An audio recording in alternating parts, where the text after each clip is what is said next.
London Calling by The Clash is one of those albums that definitely feels like it transcends its time. It's actually going to be turning 45 this year, so perfect time to talk about it. It's the band The Clash's third album. It actually comes out after Joe Strummer and Mick Jones said they were coming out of the writer's block, and the songs on the album definitely feel inspired from all kinds of different sources. This is really a turning point from punk rock music into more new wave sounds, combining such like music as hard rock, regular rock and roll, reggae, and of course punk and the beginnings of some new wave sound. The album cover itself has been declared one of the greatest rock and roll album covers of all time.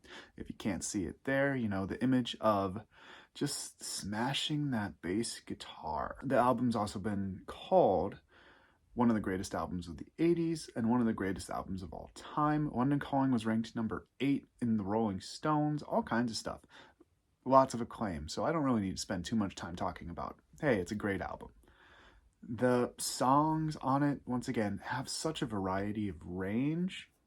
It begins with the title track London Calling obviously being, well, London Calling itself being sort of a more new wave song. Brand New Cadillac is very rock and roll. Jimmy Jazz is one of my favorites. It's like such an interesting reggae and relaxed beat, and Rudy Can't Fail is also so upbeat, it just brings a smile to my face. Spanish Bombs is another interesting track, actually talking about the Spanish Civil War, and very upbeat with a bit of that British Spanish speak, so it's not quite perfect Spanish, but honestly, I don't speak Spanish either, so who cares?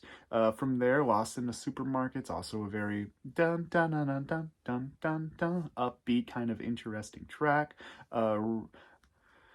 There's just a lot of great songs on this. I like Death or Glory quite a bit. Lover's Rock's really cool. Revolution Rock is another cool one. And Train in Vain happens to be some of my family members' favorite songs, so I heard that one always when I was growing up.